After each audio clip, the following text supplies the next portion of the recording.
नमस्कार दोस्तों। आज के इस वीडियो में हम बहुत ही आसान शब्दों में समझेंगे कि पूंजीवाद का असली अर्थ क्या है, इसकी सटीक परिभाषा क्या होती है और इसकी मुख्य विशेषताएं कौन सी हैं। साथ ही हम ये भी जानेंगे कि इस सिस्टम के क्या गुण फायदे हैं और क्या दोष कमियां हैं। तो बिना किसी देरी के चलिए वीडियो को शुरू करते हैं। पूंजीवाद का अर्थ, परिभाषा, विशेषता, गुण और दोष। सबसे पहले बात करते हैं कि पूंजीवादी क्या है। पूंजीवाद, ये बात पूरी तरह साफ है कि पूंजीवाद पूंजीवादी व्यवस्था का पोषक दर्शन है। अतः उसकी अवधारणा स्पष्ट करने के लिए हमें इस व्यवस्था के अर्थ और इसके लक्षणों, विशेषताओं की विवेचना करनी होगी।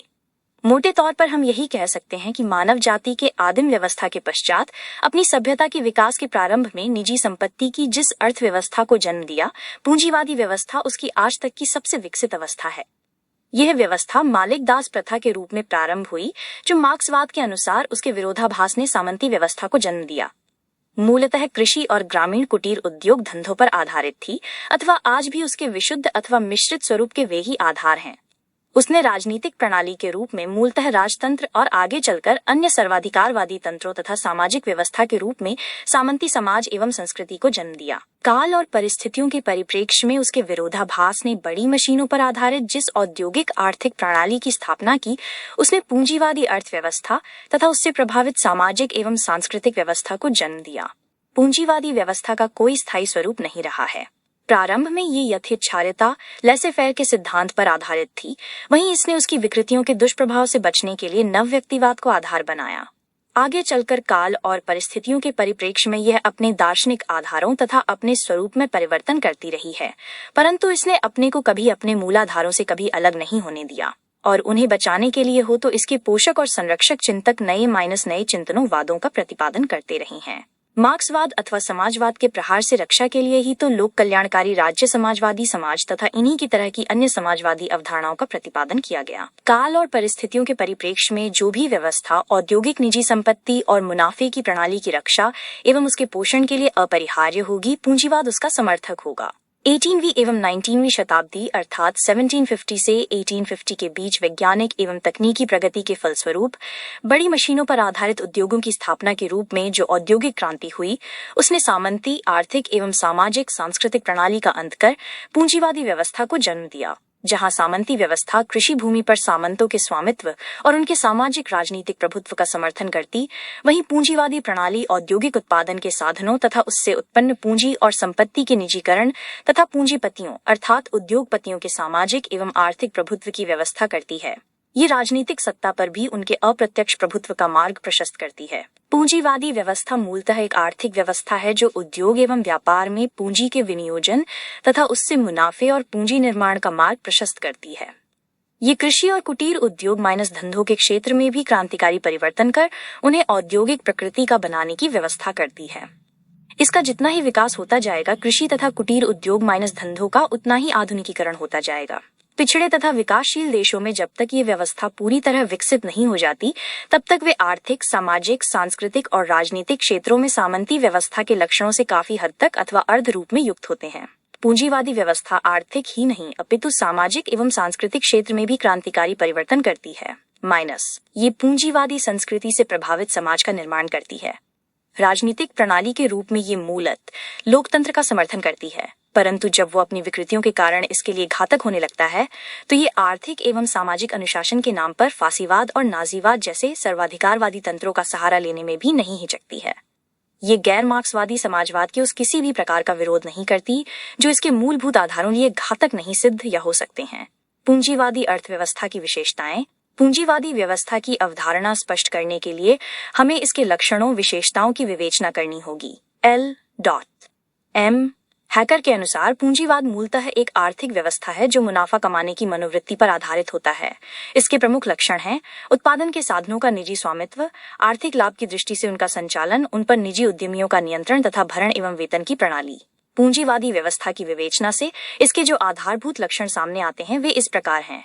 1. निजी स्वामित्व। निजी स्वामित्व की प्रणाली केवल पूंजीवादी व्यवस्था की विशेषता नहीं है। सभी गैर समाजवादी व्यवस्थाएं किसी न किसी रूप में इसकी पक्षधर हैं।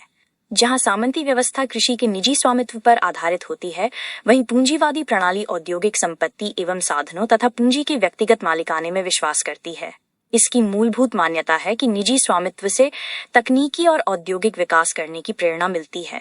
काल और परिस्थितियों के परिप्रेक्ष्य में अपने अस्तित्व की रक्षा के लिए ये एक सीमा तक उत्पादन एवं आय के साधनों पर सरकारी नियंत्रण का भी समर्थन करती रहती है।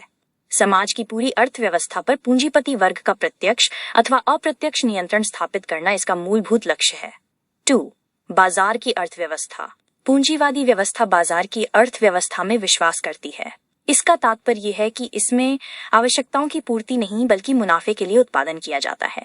अपने माल की खपत तथा अधिक से अधिक मुनाफे के लिए उद्योगपति बाजारों की खोज करता है। जो जितना अधिक उत्पादन करता है वो उतनी ही बड़ी बाजार की खोज करता है। उस पर नियंत्रण के लिए उत्पादन के क्षेत्र में विभिन्न दृष्टियों से प्रतियोगिता चलती रहती है। बाजार की खोज ने ही मूलत उपनिवेशवाद एवं साम्राज्यवाद को जन्म दिया। 3. श्रम का विशेषीकरण। उत्पादन की गुणवत्ता के विकास तथा तकनीकी ज्ञान के क्षेत्र में विशेषज्ञता प्राप्ति की दृष्टि से पूंजीवादी व्यवस्था श्रम के विशेषीकरण का मार्ग प्रशस्त करती है। शिक्षा तथा तकनीकी एवं प्रबंधकीय प्रशिक्षण के जरिए श्रम के विशेषीकरण की व्यवस्था होती है। 4.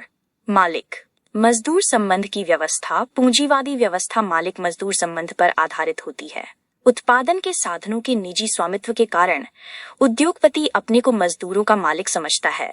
मालिक दास प्रथा के समय से प्रारंभ ये मानसिकता आज भी बनी हुई है। सामंती व्यवस्था में सामंत अपने को लोगों का मालिक समझता था तथा उनके साथ ऐसा व्यवहार करता था जैसे वे उसकी संपत्ति हों। लोकतांत्रिक प्रणाली के कारण पूंजीपति अपने मजदूरों को प्रत्यक्षतः तो अपनी संपत्ति होने का दावा नहीं करता, परंतु वो उन्हें अपना नौकर और अपने को उनका मालिक समझता है। 5. मजदूर को काम करने या न करने की छूट। पूंजीवादी व्यवस्था में मजदूर की किसी उद्योग विशेष में कार्य करने को बाध्यता नहीं होती है।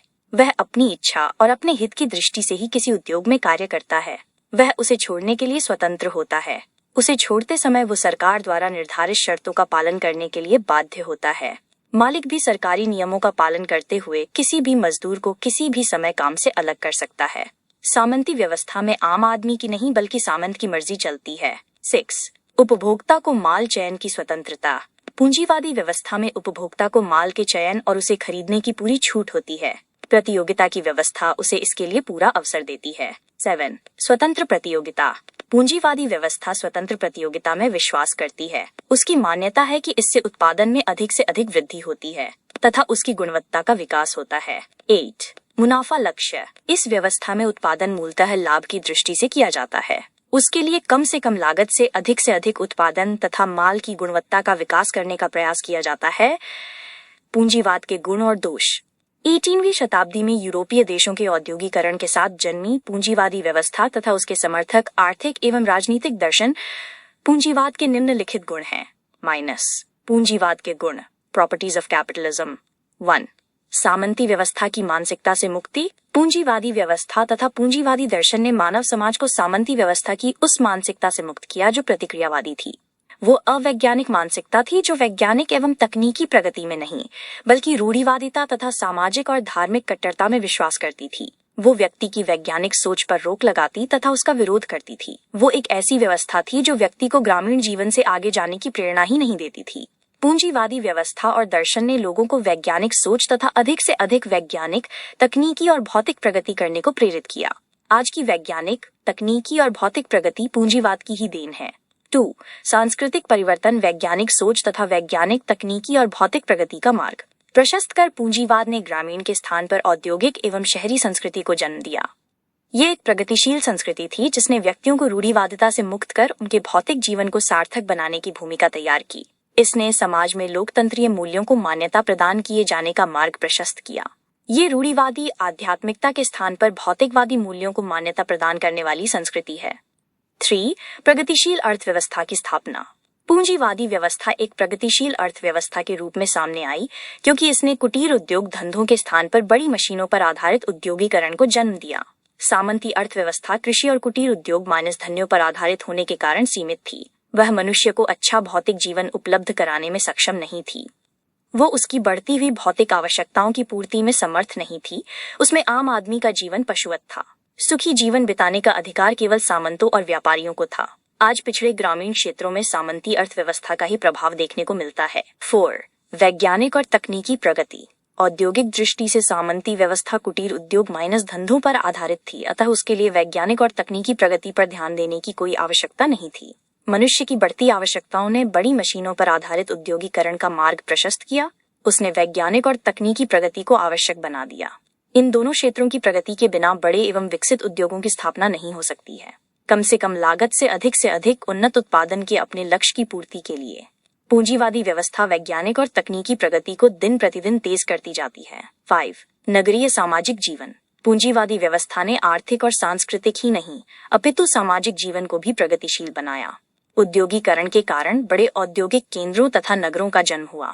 उन्होंने प्रगतिशील सामाजिक जीवन को जन्म दिया। सामंती व्यवस्था के अंतर्गत ग्रामीण जीवन रूढ़िवादी एवं प्रतिक्रियावादी था अथवा होता है। नगरीय समाज ने प्रगतिशील सामाजिक जीवन को जन्म दिया। गांवों से अलग होकर नगरों में बसने वाले लोग अपने साथ साथ अपने बच्चों एवं अपनी पत्नियों को अच्छा जीवन स्तर प्रदान करते हैं। नगरीकरण के कारण आधुनिकता तथा शिक्षा का प्रसार हुआ। संक्षेप में यही कहा जा सकता है कि पूंजीवाद आर्थिक, सामाजिक, सांस्कृतिक मार्ग प्रशस्त करता और राजनीतिक दृष्टि से एक प्रगतिशील व्यवस्था की स्थापना है। ये मानव मस्तिष्क को रूढ़िवादिता एवं प्रतिक्रियावाद से मुक्त कर उसे वैज्ञानिक और प्रगतिशील बनाता है। पूंजीवाद व्यवस्था को सुदृढ़ बनाने के लिए ये वैज्ञानिक एवं तकनीकी प्रगति का मार्ग प्रशस्त कर प्रकृति के रहस्य के उद्घाटन की पृष्ठभूमि तैयार करता है। पूंजीवाद के दोष, डिफेक्ट्स ऑफ कैपिटलिज्म। यह सही है कि पूंजीवाद ने रूढ़िवादी एवं प्रतिक्रियावादी सामंती व्यवस्था के स्थान पर एक प्रगतिशील आर्थिक, सामाजिक, सांस्कृतिक और राजनीतिक व्यवस्था की स्थापना की, परंतु इसी के साथ इसने अपने दोषों के कारण जीवन के प्रत्येक क्षेत्र में अनेक विकृतियां और समस्याएं भी पैदा की। पूंजीवादी व्यवस्था जितना हो अधिक विकसित होती जाती है, वो मानव जीवन को उतना ही अधिक विकृत और समस्याग्रस्त बनाती है। पूंजीवाद तथा पूंजीवादी व्यवस्था के दोष अथवा उनसे होने वाली हानियां निम्नलिखित हैं। 1. पूंजीवाद के आर्थिक दोष। पूंजीवादी व्यवस्था आय एवं उत्पादन के साधनों तथा संपत्ति को पूंजीपति वर्ग के हाथ में केंद्रित कर देती है। परिणाम स्वरूप यह वर्ग आर्थिक दृष्टि से दिन प्रतिदिन संपन्न तथा आम आदमी गरीब होता जाता है। अधिक से अधिक मुनाफा कमाने की अपनी प्रकृति तथा धन के केंद्रीकरण के परिणाम स्वरूप प्राप्त सुदृढ़ स्थिति के कारण पूंजीपति मजदूरों का शोषण करने का प्रयास करता है। सामंती व्यवस्था में भी धन और संपत्ति का केंद्रीकरण कुछ ही लोगों अर्थात सामंतों के हाथ होता है। उसमें भी आम आदमी का जीवन कष्टमय होता है। पूंजीवादी व्यवस्था उसे अपेक्षाकृत अधिक अच्छा भौतिक जीवन तो प्रदान करती है, परंतु उसे अनेक आर्थिक, सामाजिक और सांस्कृतिक समस्याओं का शिकार भी बनाती है। ये शोषण के साथ साथ बेरोजगारी, गरीबी और समाज के बड़े वर्ग की आर्थिक विपन्नता की व्यवस्था है। सामंती व्यवस्था का ग्रामीण जीवन सादगी की मानसिकता के कारण उतना अधिक कष्टप्रद नहीं प्रतीत होता जितना भौतिकवाद में विश्वास करने वाली पूंजीवादी सामाजिक व्यवस्था। इसमें मजदूर जीवित मशीन से अधिक कुछ भी नहीं समझा जाता है। 2. पूंजीवाद के सामाजिक दोष। पूंजीपति वर्ग आर्थिक व्यवस्था पर अपने वर्चस्व तथा अपनी संपन्नता के कारण प्रत्यक्षतः अथवा अप्रत्यक्षतः सामाजिक जीवन को भी प्रभावित करता है। उसका भौतिकवादी जीवन सामान्य जन उपभोक्तावाद की तरफ आकर्षित कर उसके लिए अनेक आर्थिक, सामाजिक और सांस्कृतिक समस्याएं पैदा करता है। यह व्यवस्था मानव जीवन को सामाजिक और सांस्कृतिक दृष्टि से जटिल बनाती है। ये सामंती व्यवस्था के सरल सामाजिक संबंधों तथा उसकी भावना प्रधान संस्कृति का अंत कर देती है। पूंजीवादी व्यवस्था सभी लोगों को प्रतियोगिता के जरिए विकास करने का अवसर देने का दावा करती है, परंतु वास्तविकता ये है कि ये एक छोटे से वर्ग को ही समृद्ध एवं विकसित होने का मौका देती है। तकनीकी प्रगति के जरिए ये लोगों को बड़ी संख्या में बेरोजगार बनाने वाली व्यवस्था है। ये अनेक विकट एवं जटिल सामाजिक और सांस्कृतिक समस्याएं पैदा करती है। आज पूरी दुनिया में पूंजीवादी समाज गंभीर सामाजिक समस्याओं का गढ़ बना हुआ है। 3. पूंजीवाद के राजनीतिक दोष। इस व्यवस्था में पूंजीपति वर्ग आर्थिक एवं सामाजिक ही नहीं अपितु राजनीतिक जीवन पर भी प्रत्यक्षतः अथवा अप्रत्यक्षतः अपना वर्चस्व स्थापित कर लेता है। सामान्यतः वो राजनीति में प्रत्यक्षतः भागीदारी तो नहीं करता, परंतु धन के जरिए वो राजनेताओं तथा शासक वर्ग को अपने प्रभाव क्षेत्र में रखने का हर संभव प्रयास जारी रखता है। पश्चिम का पूंजीपति वर्ग तो राष्ट्रीय ही नहीं अपितु अंतर्राष्ट्रीय राजनीति को भी अप्रत्यक्षतः प्रमाणित करता रहता है। पूंजीवादी व्यवस्था उपनिवेशवाद का मार्ग प्रशस्त करती है। बाजार की खोज में यूरोपीय देशों ने एशिया और अफ्रीका में अपने उपनिवेशों की स्थापना की।